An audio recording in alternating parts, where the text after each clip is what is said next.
We're now joined by financial advisor Ralene Grobler, joining us to unpack some more of the key data coming out to us in this report. Ralene, good evening. Thank you so much for your time. Really do appreciate it. 92% of women lacking confidence in retirement readiness and being actually retirement ready are two different indicators. One is an indicator of sentiment and the other is an indicator of fact.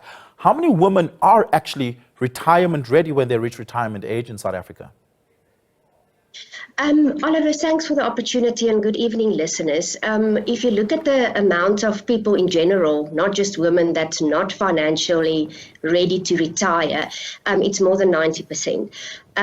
If you look at women, they say that men in general have 26% more savings at retirement than women. That's not just because of the salary gap, but because of a wide variety of factors. Like there's a lot of single mothers. They sit with the situation that they have a reduced salary, and obviously that causes them to start saving later towards retirement because of the additional financial pressure. Yeah, Ralene, you've gone through this report in great detail. Let's talk about some of what I think are important, minute details around how to interpret the data. What are the external factors and perhaps even intersectional factors that impact the sentiment and readiness of women when it comes to retirement, when we talk about things such as race, socioeconomic background, geographical location, as well as perhaps educational levels?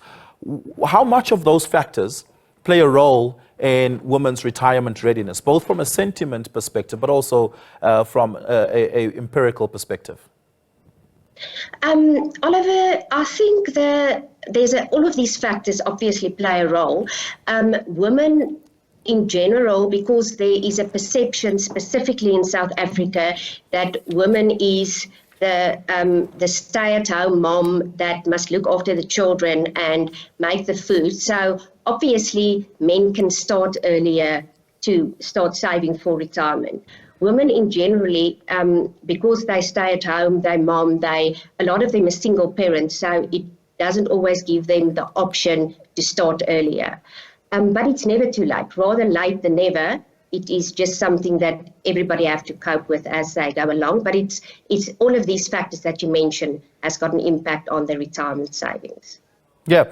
And as a result of this, what are some of the policy interventions that we need perhaps socially and collectively need to look at to ensure that women catch up to retirement readiness when we compare to men? Of course, you said by point of retirement, men have 26% more savings, which correlates with the wage gap, although that's not the only contributing factor. Of course, the wage gap sits at anywhere between 20 to 30% when we look at men and women. What are some of the policy interventions we need to look at?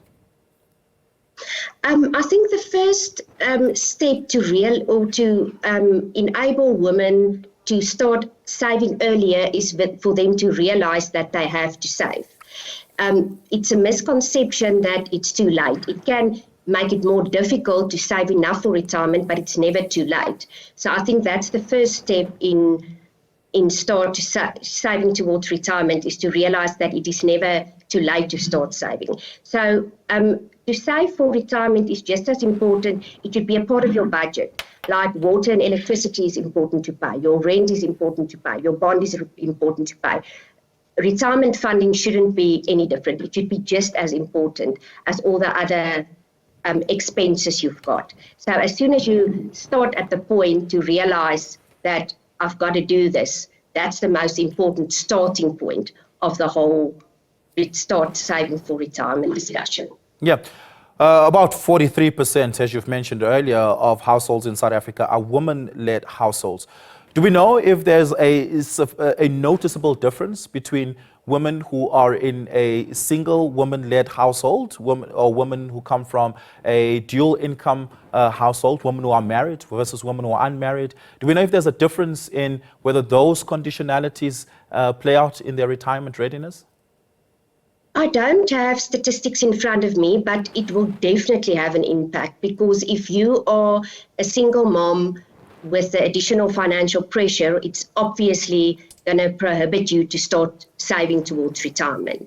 You said earlier 43%. I think it's even higher, because they say 60% of South African children are being raised without one parent, and mostly it's for fathers. So that in itself is just additional pressure on women. Yeah.